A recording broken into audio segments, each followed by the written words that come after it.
welcome our presenter, Dennis Bartel. Dennis has been a Toastmaster since 2007. He is an extraordinary creative Toastmaster. Every year, I see him raise the bar again and again. Once you think you've mastered creativity, Dennis comes out with something new. And this year, he is our District 123 parliamentarian. In the past, Dennis has held the webmaster role not once, not twice, but 6 times. He has also been the public relations manager. Dennis will go over some parliamentary procedures with us, what happens in a meeting, how to do it in a meeting, and what not to do in a meeting.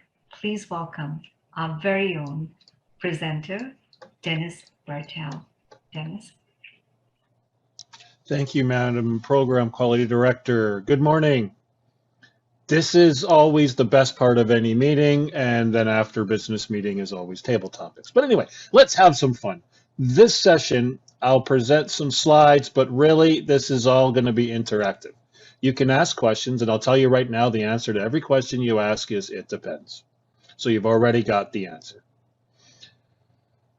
If you're able to, please unmute yourself, please open up your camera. I don't want this to be me just talking. Let's have a discussion, and if you have questions, we'll go through this. Everybody is ready? I know everybody's excited. Yeah, just because I am.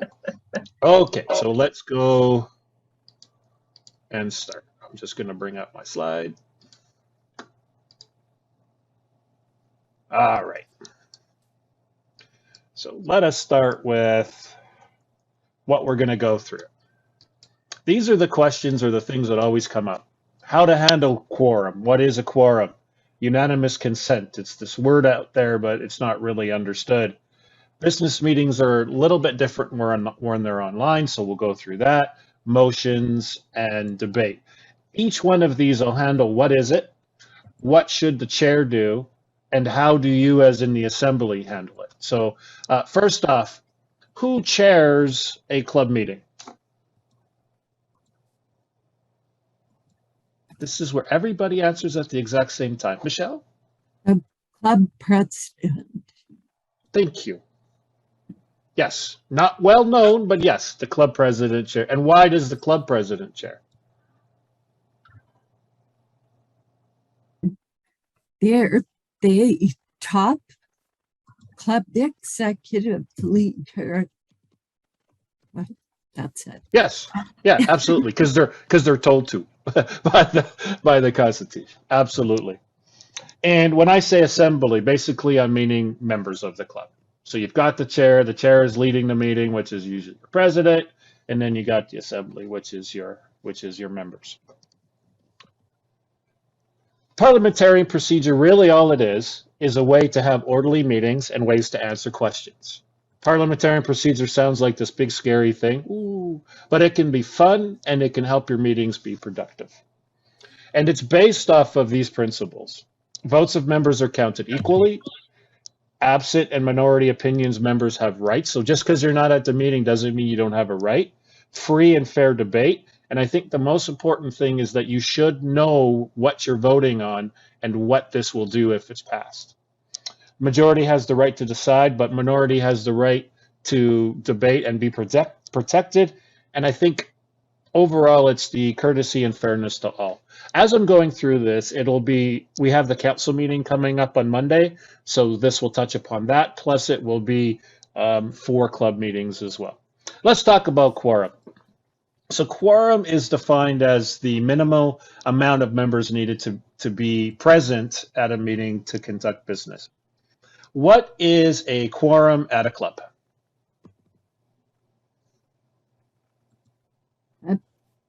50 point plus 1 active members. Oh, you got it with the active. Yes. Yes. I know we always hear 50 plus 1. But really majority. And my reason is if you have 25 people and 12 and a half, then you would need 13 and a half people, and it's really hard to get half a person to come to your meeting.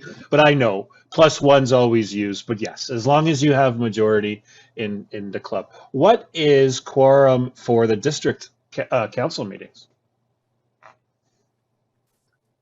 Those in 2,000 points attendance. available. Sorry? Those in attendance? No, not. It's a little tricky at the district level. Sue? Is it a third of the presidents and VPs of ed? Correct. Correct. And there's one more really important part of that Plus have the registered district for the officers. meeting. Oh, Well, just yeah. So it's VP of Eds and presidents who have registered for the meeting. Yeah, where it's different from a club. It's who's present, but for the district meeting, and I think that's why it's important. And so you're right. It's VP of Eds and presidents of clubs in good standing who have registered for the council meeting. And it's important to know that because in a club, you have to maintain quorum the whole time. So if you're conducting business and you lose quorum, you're not able to conduct business. At a district level, once quorum is established through registration, quorum is established. It doesn't matter if 10 people show up. It's not based off who's present when it comes to the district meeting. Those things are important to kind of understand. It can get confusing between district and club. So for the chair, how does the, and I'll go to, sorry, let's talk about active, inactive. Michelle, what's an active member? You mentioned active members. It's defined by your club. So, for example, my club, Bowmanville, says you have, or if you miss 3 consecutive meetings, you're considered inactive for quorum. But the minute you come to a meeting, you're automatically active. Perfect. It's awesome that your club has that rule. So it's really easy to identify who's active, who's inactive, and to be able to conduct business. A lot of clubs have difficulty around renewal time when members aren't going to renew if they consider everybody active. So I would suggest the club constitution will help you define inactive and active, and that's a document you should know, but it's perfect to have a rule. Jagrudi and Hershaw, we have a rule as well, right? And it makes it real easy to know who's active and inactive. Exactly. Yeah. Awesome. And I might be calling you Jagrudi a few times because you're in my club. So sorry about that. So here's what's important from the chair. So this is the chair's responsibility when it comes to quorum. The chair has to know what quorum is. So they should know how many members they have. They should know, is there a rule about inactive and inactive? They should also know what happens if we don't have a quorum. If you've got important business coming up and you need a quorum, you're calling people. You're asking them to come so that you can get the business through. As a assembly or as a member, what can you do if you notice there's not a quorum, but the president is conducting business? What can you do? You should vocalize that. Mm-hmm. You can either send them a message in the chat or you can raise your hand, however you need. Correct. And you're going to hear me call out some motions. Point of order is one of them, where you say, hey, there's a rule that we should have quorum. We don't have quorum, and then the chair should react accordingly. Chair also doesn't have to say that there's quorum. They just have to know if there's quorum or not. And if the chair, if you've got 30 active members and there's only 10 members in the meeting, hopefully the chair will know not to conduct business. But if they still do, that's where you as an assembly, you as a member, have the obligation to say, whoa, I don't think so. And then the chair goes, oh, I agree. And then everybody's happy and they go out for drinks later. You can also, if a quorum is needed and you know it's very important to pass something, attend the meeting. That's kind of a good thing too. So objecting of quorum if there's no quorum, is your responsibility. Any questions on quorum? How are we doing on quorum? It's a fun word to say, quorum. Quorum. Okay, we're all good. Let's move to unanimous consent. This one is confusing and so important and my favorite. Unanimous consent is something that the chair can use to save time, even if it's not a formal motion, and we'll go through examples. If it's clear that everybody's going to agree on it, you don't have to go through the whole procedure of voting and debating. Unanimous consent. So here's some examples of how you would use unanimous consent. That's not as good as a word as quorum. So unanimous consent you can do for agenda. You can do it for voting in new members. You can use it for budget if you know that everybody's okay with the budget. And here's how it works. So let's say you're the chair of the meeting and you have an agenda. And you should be approving the agenda. So the chair can say, if no objections, we will approve the agenda. So what the chair is saying is, I think everybody's going to agree with this. We no need to go to debate. Let's just approve this without going through all of the procedural stuff. And that's really how unanimous consent. Or it could be somebody makes a motion to do something, and then the chair feels, well, everybody's going to agree with this. If no objections, let's just approve the motion. Now, what's important is that if anybody objects, like as an assembly member, you can object to it. What you're doing by objecting is not necessarily objecting to the motion, but you're objecting to the procedure, perhaps. So maybe there's a case where the chair says, any objections to passing the budget? And you might feel, well, I think this is important to actually go through the procedure. You can object just so that there is a motion made, there's a second, there is a debate, and then there's a vote. So you have that ability as a member, as a person in the assembly, to do that. And you're not necessarily objecting to what is being passed. You just feel, hey, maybe it's important that the members have their say in this. And you have the right as a member to be able to do that. It saves a lot of time, unanimous consent, but remember, as a member, if you feel, hey, this is just not right, everybody should have a chance to talk, you can object. And if anybody objects, then the formal procedure of that has to go through. So then the chair has to entertain a motion. There needs to be a second. There needs to be debate. There then needs to be a vote. In some case, the chair will kind of have to decide which one is best. Sometimes there's just not enough time, but it's what's best for the assembly. So if the chair does something, okay, assembly thinks something different. Assembly has the right and the obligation to say, no, let's do this through the procedure by objecting. How are we doing on unanimous consent? Awesome. Is there any objection to moving on to the next slide? Oh, Iona objects. Iona. Just a general question, Dennis. If a person wants to add something to the agenda at the end, can they do that? Or is that supposed to be right up front?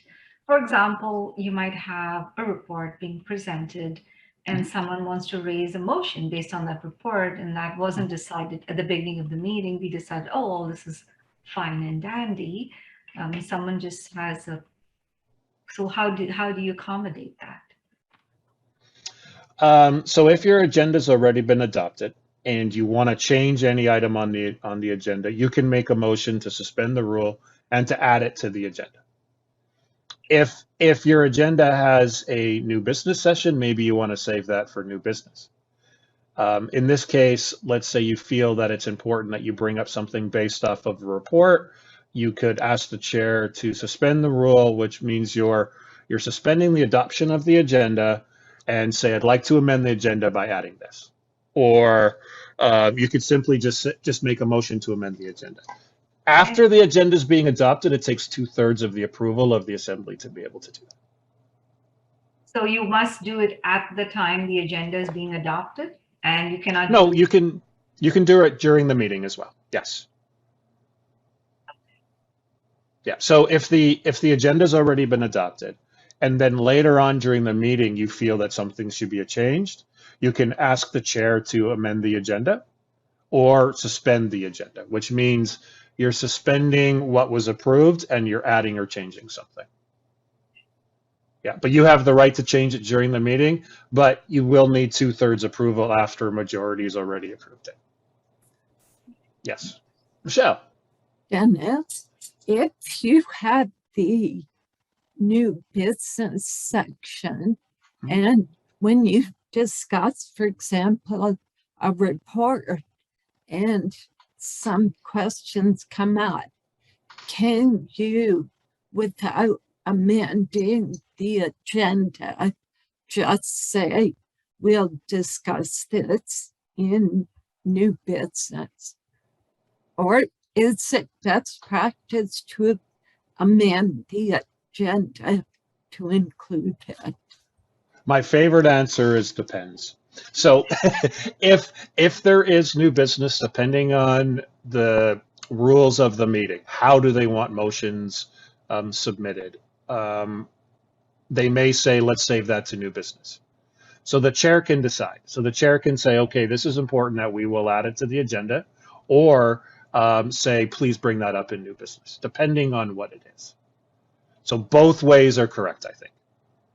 Yeah, I love that answer depends, because then it doesn't make me seem like I have to be definitive on my answer. So yes, that's a great question.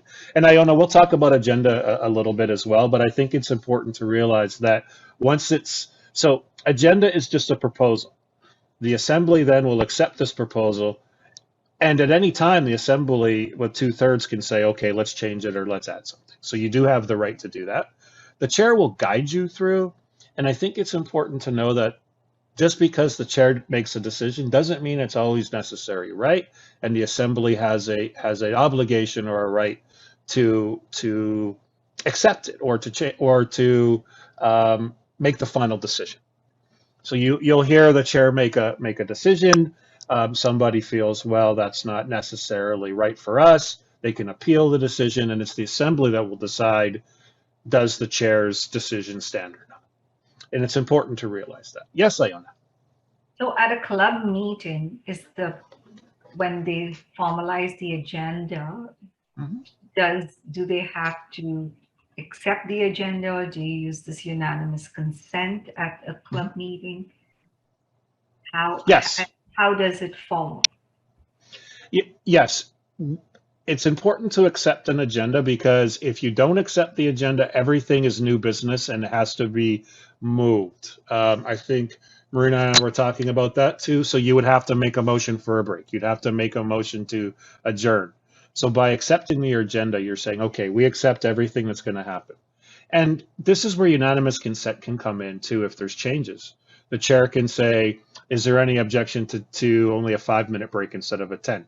Is there any objection to changing this person to this person? So unanimous consent will work when changing the agenda as well. The key is to adopt your agenda every meeting. And then it's because if you don't, there's no agreement on how the meeting is running. It's just going to be, it has to be motion after motion after motion and new business.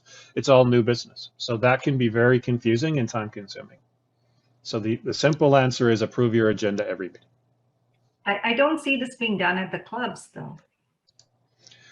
Correct. And it could be a case of just not knowing or not seeing it. But what's important to know is that an agenda is just a proposal. Somebody said, hey, this is what I think the meeting should be like. And it's the assembly that needs to say, okay, this is what we're going to follow.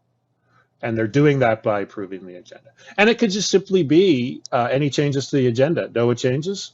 Okay, let's adopt the agenda. Simple as that. Sorry, I shouldn't say it's as simple as that. It really probably isn't. But with practice, it becomes an easy thing to do. And it just helps too, because now once that agenda is set, it's the chair's responsibility to enforce it, to make sure that it's followed. And all the clubs that I hear problems with timing, it's just that the agenda hasn't been followed. And it's the chair's responsibility once it's been adopted by the club to say, this is what we're doing. The chair then has to make sure that's followed. And then you'll find your meetings won't go over time as much. And then members won't feel so bad about, oh, you cut me off, or, oh, no, you know what? All of us agreed this is what we're going to do. My job is to make sure we do it as chair. And then you don't have all those, you know, oh, you're mean to me because you cut me off, and all of those things that can happen from it. So adopting the agenda and the chair following it just really helps the efficiency and takes away any personal feelings toward it when you have to say to the table topics, you can only do 2 and they had 10 planned. And that way you're also respecting everybody's time as well. So totally suggest. It's hard for someone who's chairing to say, oh, we're over time, but that's a great skill to say, okay, we're now finished with table topics. We're moving on to this because this is what our agenda says. So from unanimous consent, let's go to debate. Debate is interesting, and if we do it efficiently, it can be good. But if debate isn't done correctly, it can really cause problems in a club. It can personal attacks. All these different things can happen.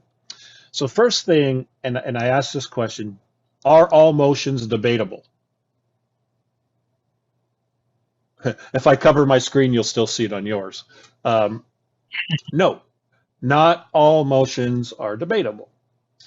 Some are, some aren't. And there's a whole chart of motions, and we'll talk about those, of which ones are and which ones aren't. And in debate, really, it's just your chance to speak for or against the proposal, the motion that's brought forward.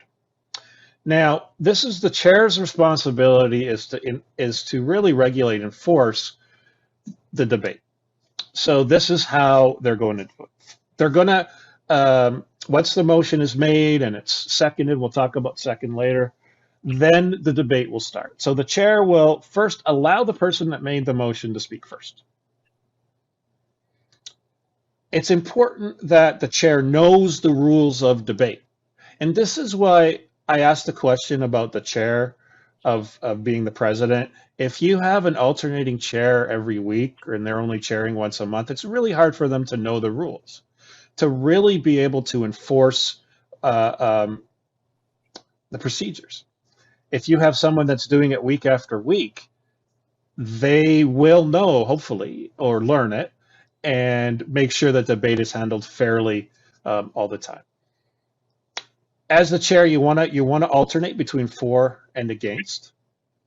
You want to give people the opportunity. And if you see 5 people in a row are speaking for it, you can simply say, is there anyone that wishes to speak against it? If there isn't, the chair can then ask, can we vote now?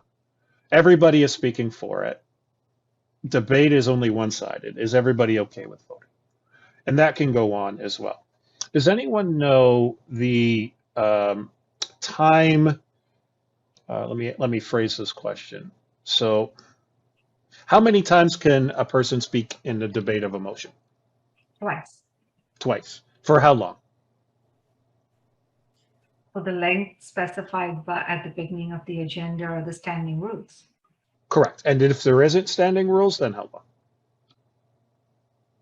That's a Marina answer. Marina, how long? I'm guessing 2 minutes, but I'm not sure.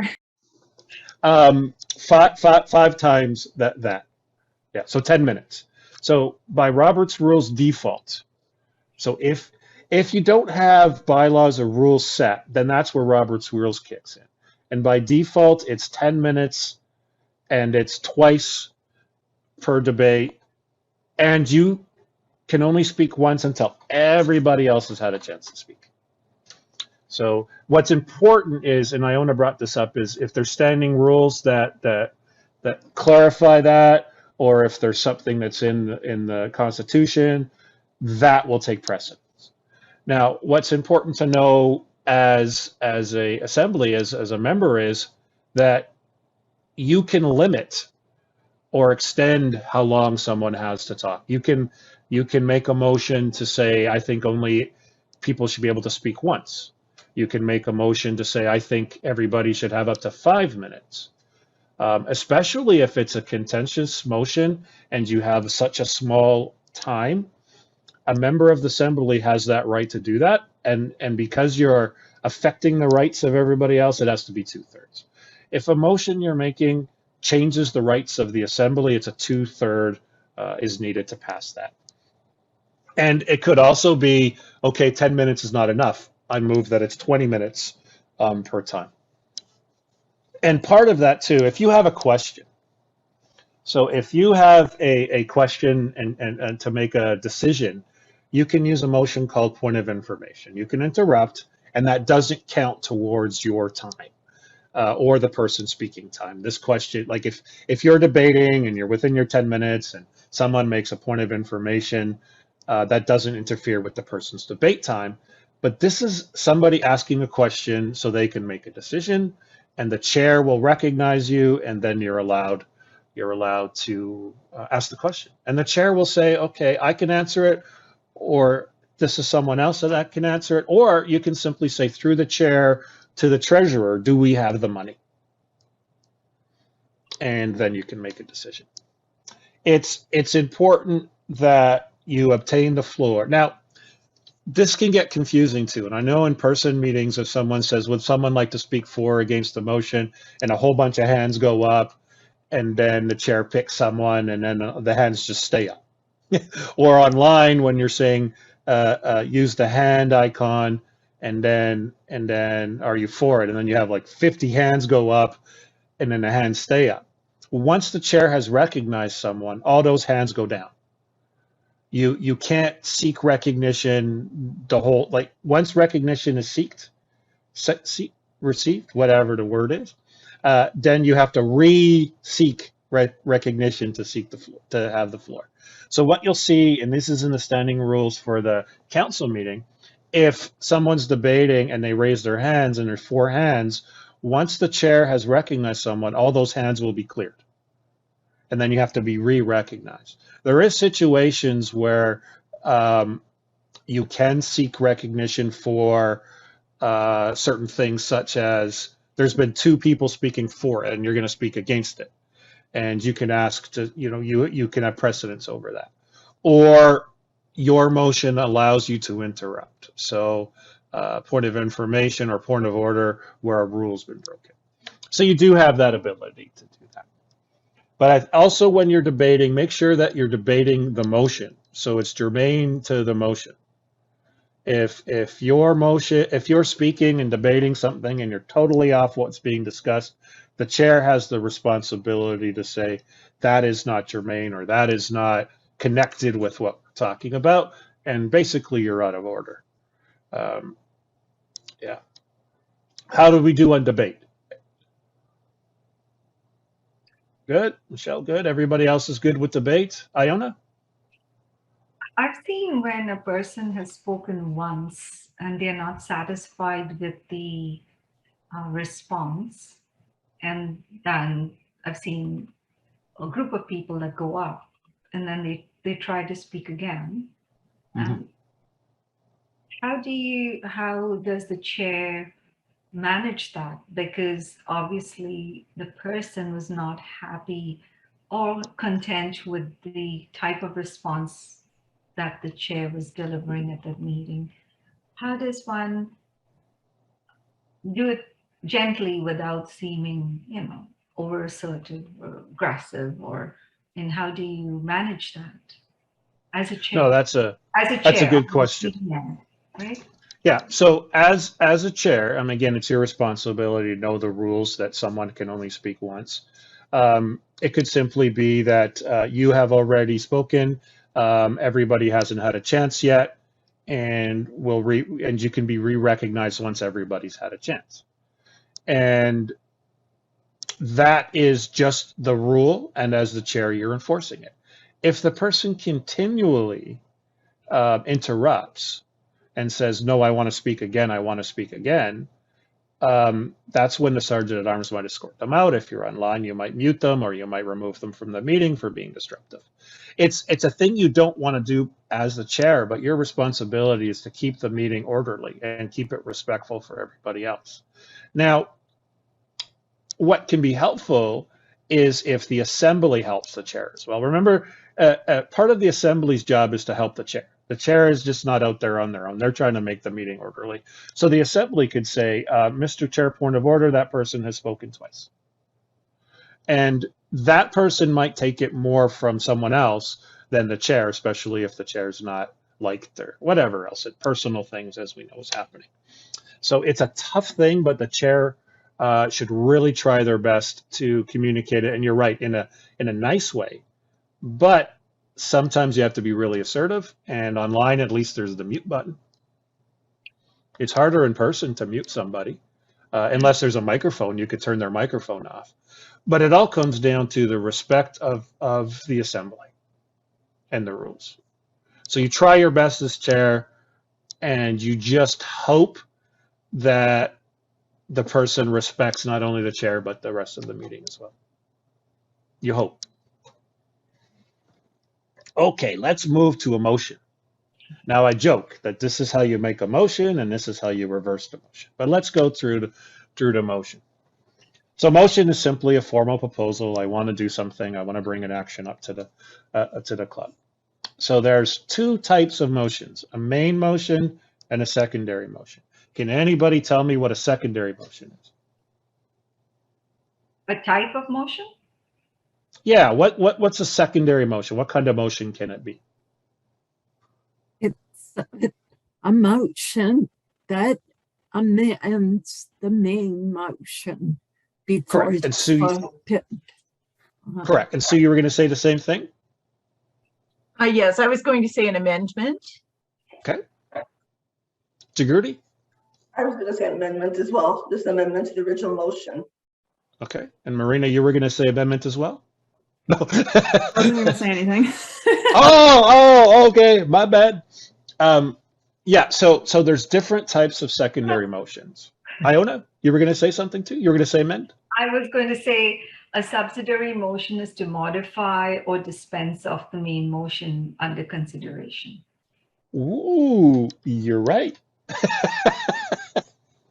Yes, so there's different types of secondary motions. You have subsidiary, is that what you said, Iona, subsidiary motion? A subsidiary motion is to modify or dispense of the main motion under consideration. Correct. And then you have incidental motions, and you have, what is the other one you have? Privilege motions. Privilege motions. Thank you, Iona. Yes. So those are all secondary. So starting with the subsidiary, that are motions to dispose of the main motion. Amendments, postpone indefinitely, send to committee. So you're taking a motion, and these secondary ones allow you to do something with it. Privileged motions are more for comfortability. It's time to take a break. Can't hear the speaker because the windows are open, or there's people talking in the hallway, and so those are comfortability. Incidental are procedural ones, such as point of order or point of information. And so the secondary one you put onto a main motion, there's a precedence for it. So depending on the order of it, it's almost like, so if you make a main motion and then somebody then makes a subsidiary one, they're adding to it. And you have to take care of the one on top before you can take care of the one under here. Example would be a main motion. I move that we buy 10 books. And then an amendment, which is subsidiary, can come on top and say, I move that we amend it to 20 books. And then somebody can amend the amendment. And now you have to deal with this one and then this one, then you got the main one. I ran out of hands.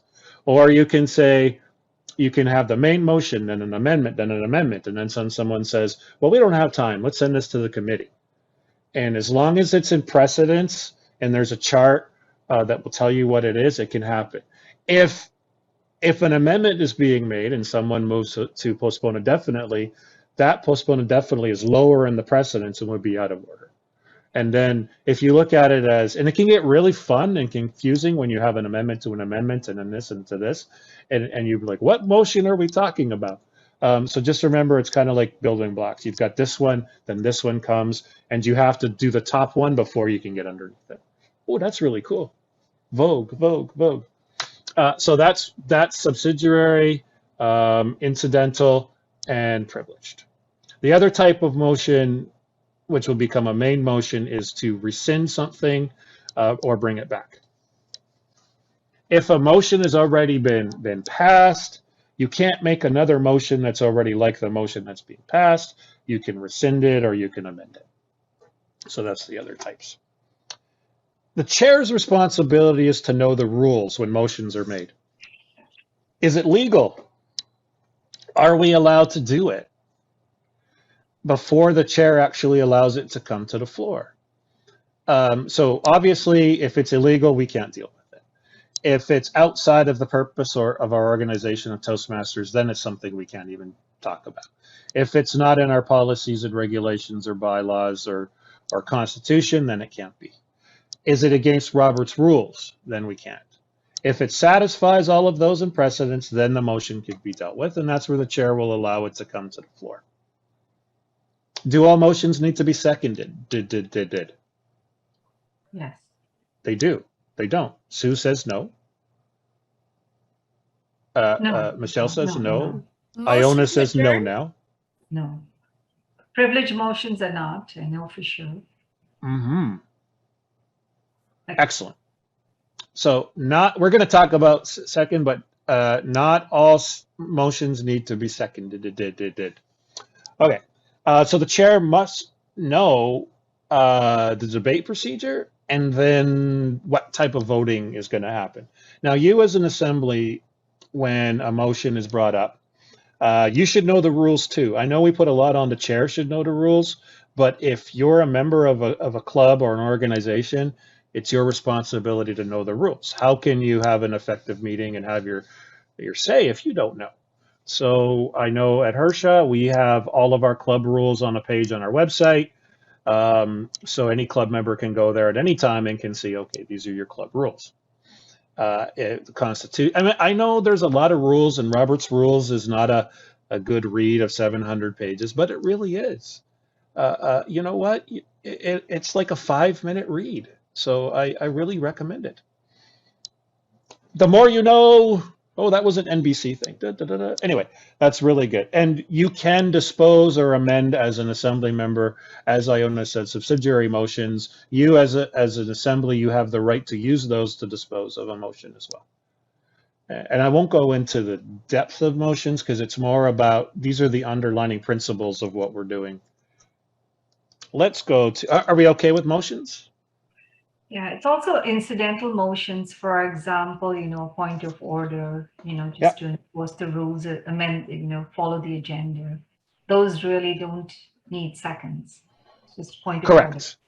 Correct. It's the chair that will determine those ones. So, and there's another motion that doesn't need a second. And are we going to seconds yet? Or did I miss seconds? I don't even think I put second in here. So let's talk about that. So all a second means is somebody else wants to hear the motion. If it's coming from a committee, there's no second needed. And that can get a little confusing too. So if your club executive passed a motion and they're bringing it to the club, no second is needed because more than one person wanted to hear the motion in the first place.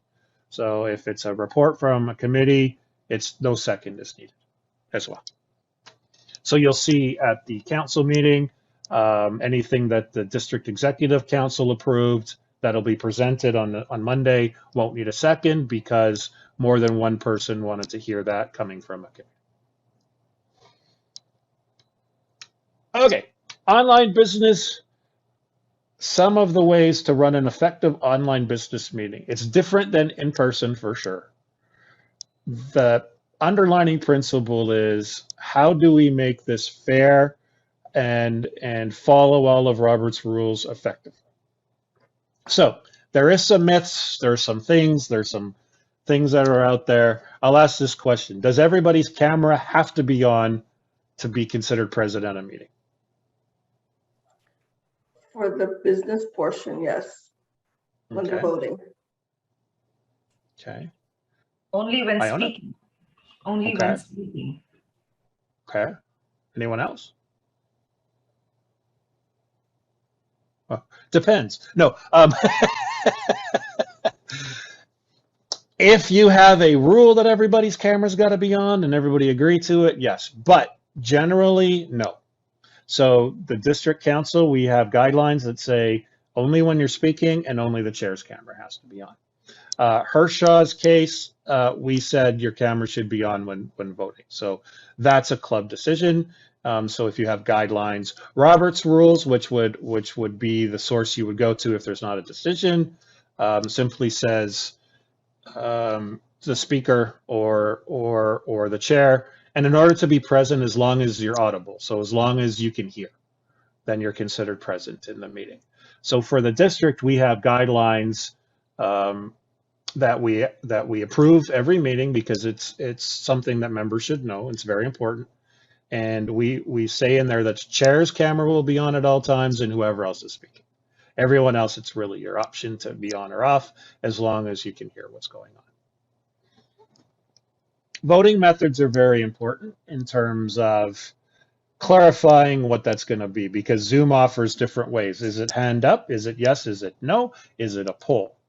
Is it unanimous? Not unanimous? No. What do you not anonymous? Anonymous. Yeah. So it's very important to clarify what the voting method is going to be. Polls work except the host and the co-host can't vote.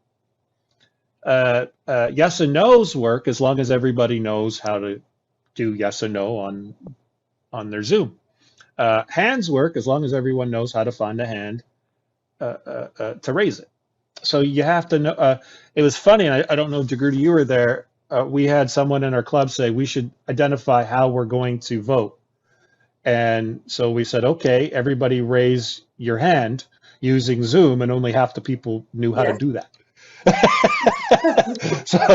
So it became very difficult. So I suggest you outline voting procedures, how it happens, or even the technology to do it. I've been in a club where they change their voting methods almost all the time, depending who the chair is, which really confuses things. And is it really helping?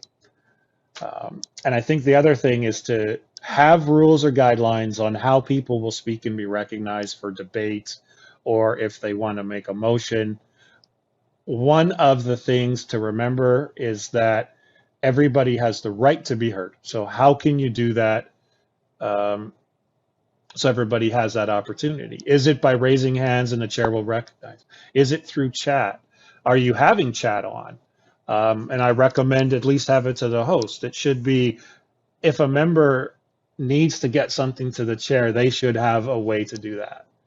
And so it's important to have guidelines or some sort of structure to do that, so members know how they can address the chair.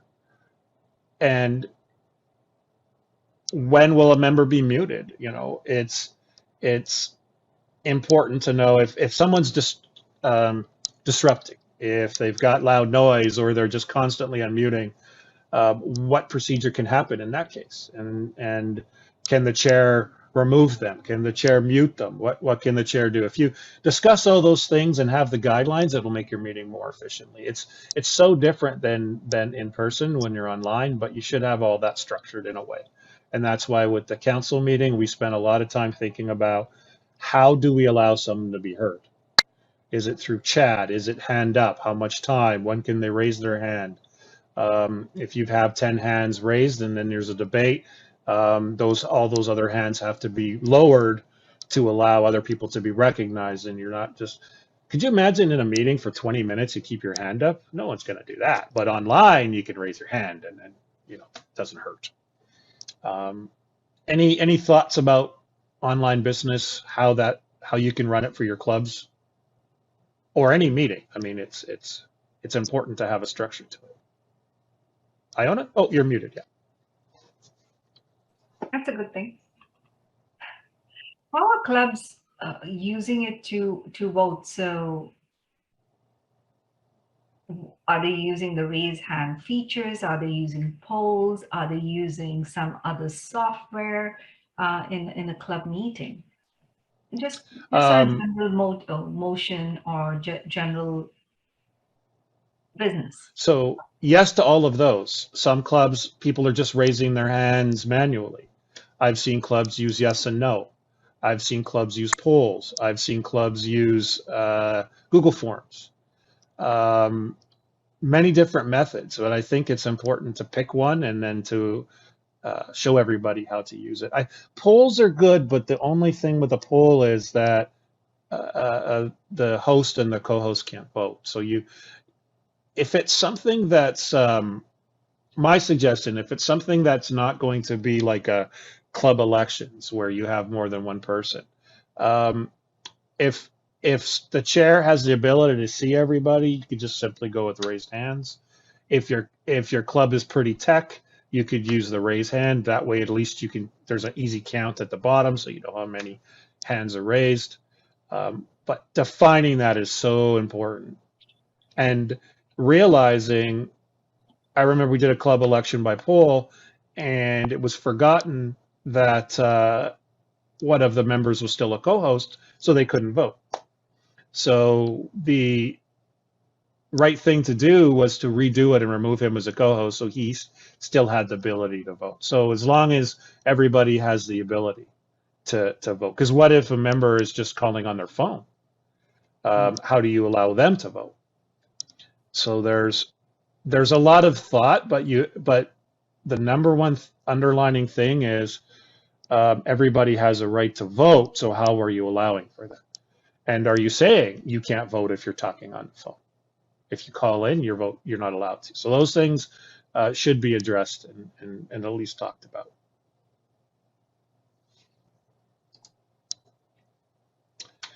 So for resources, Robert's Rules of Order, newly revised 12th edition, great read. Toastmasters Club Constitution and Toastmasters Policies and Procedures. We have some time to just open it up to discuss and to talk. I didn't want to throw too much out there. I know I did a workshop at Meadowville, Iona, and I threw so much out there. I saw a lot of, and I didn't want to see that this morning. So we can just discuss. You could ask questions if you're not sure of something.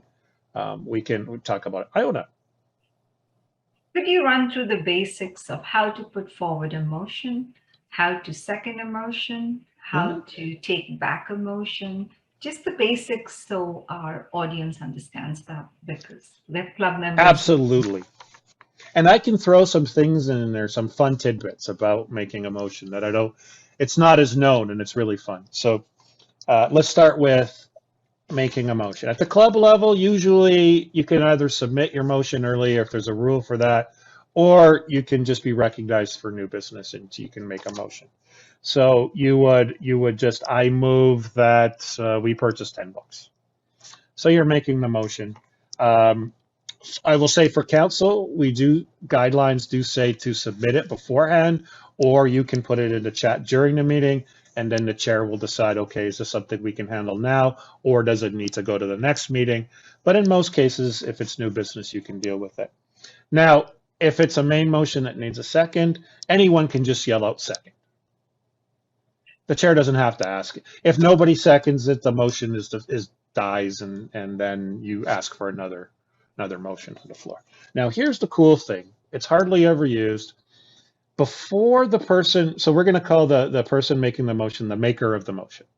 So let's say that the motion isn't on the floor to the assembly until the chair says, we have a motion to purchase 10 books and it has been seconded, or there's been a motion seconded to purchase 10 books.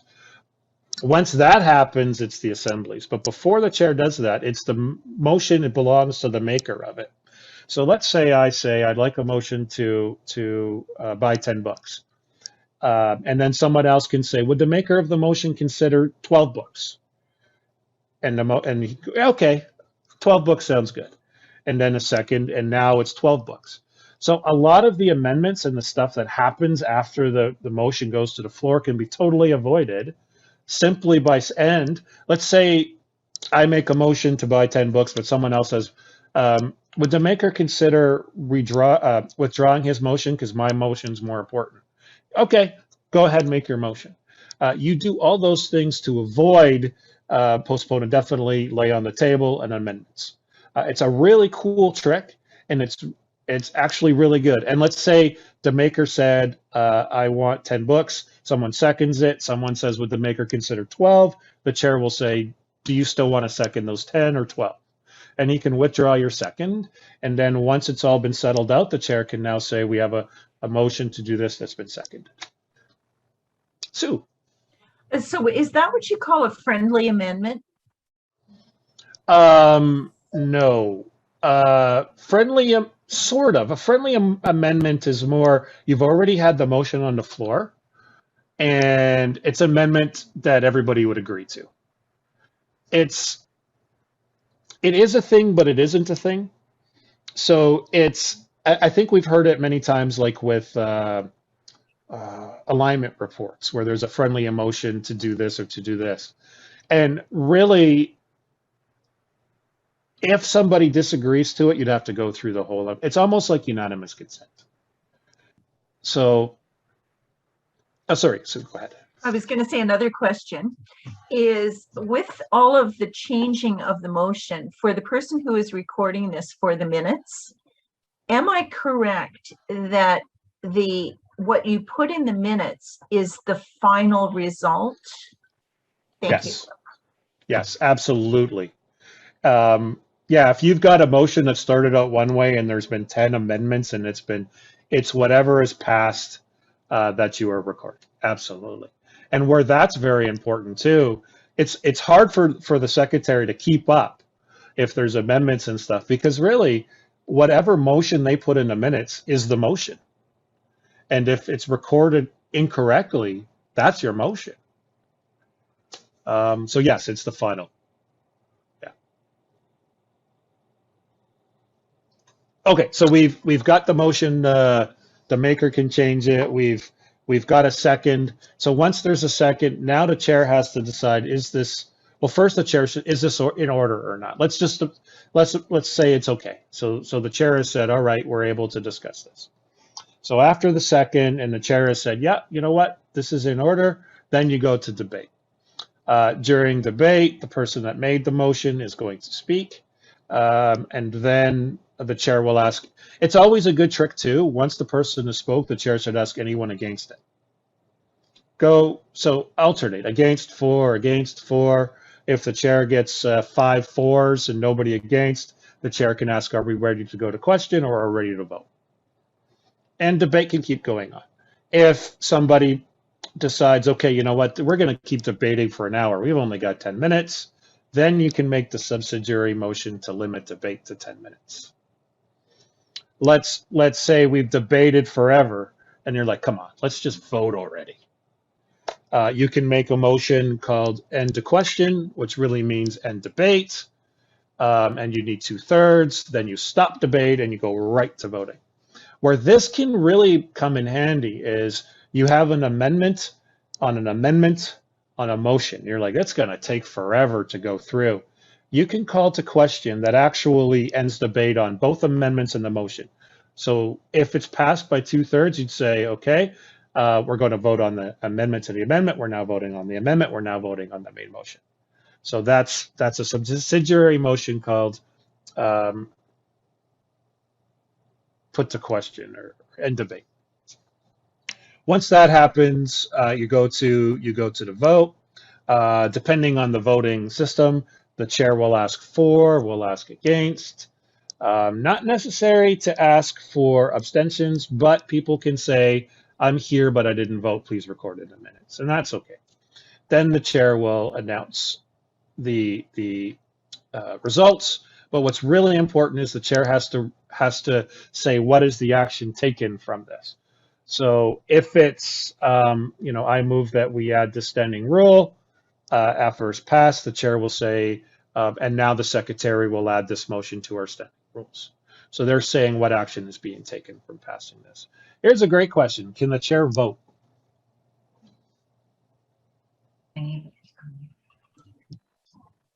Sue? Depends. Hi. What does it depend on, Sue? If it's an election, I believe they can. But if it's a motion, I believe they vote to break the tie. And I may be wrong. No, you're absolutely right. So if it is a secret ballot, the chair can vote. So elections are secret ballots. If it's to make a tie or break a tie, the chair can vote.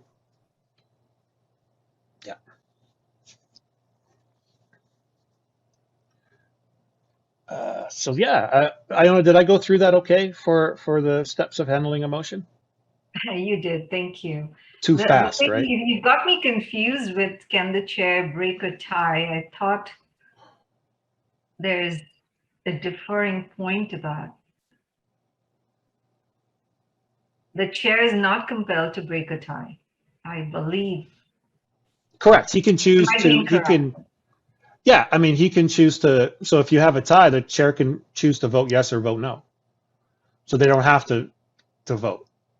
But they do have that option in a tie to vote on the for side to pass the motion. And they have the choice to not vote, which would defeat the motion. Can they abstain? Sure. Basically, by abstaining, if it's a tie, they're defeating the motion. How is it defeated? Because it's not Well, a it's for- tied. It's tied, so that it's not a majority, so it's defeated. But for and against, it's equal. Mhm. Right. Sue? I think what you were saying was that for the motion to pass, you'd have to have 50% plus one. One. And so You- if you don't have 50% plus one, then the motion is defeated. Correct. So if you had 12 votes for and 12 votes against, you don't have majority, it's defeated. Okay. Yeah. Got it. Yeah. And the chair can cause a tie. So if you have 12 votes for and 11 votes against, the chair can vote against and ties it. And with that defeats it. Yeah. But are they permitted to vote if it's not a tie to start with? They can cause a tie as well. So in that case, they could. Yeah. Oh, that's interesting. Yeah. And the chair should just say, okay, it's like, sometimes the chair has to make some decisions too. And in that case, just let it go. Yeah. Right. Chair is not supposed to be, chair is supposed to be neutral and supposed to do what's best for the assembly. So sometimes the chair needs to realize that too. And chair is not supposed to be all powerful. They're supposed to be there to help the meeting, and the members really have the power in all cases. And I made it to the red light, and I'm so happy on time. And that's it. How fun was that? Very extremely informative. Thank you very much, Dennis. What an excellent session. I think our clubs will be stronger when we know how to make motions and take them back. And our club secretaries will also have a better time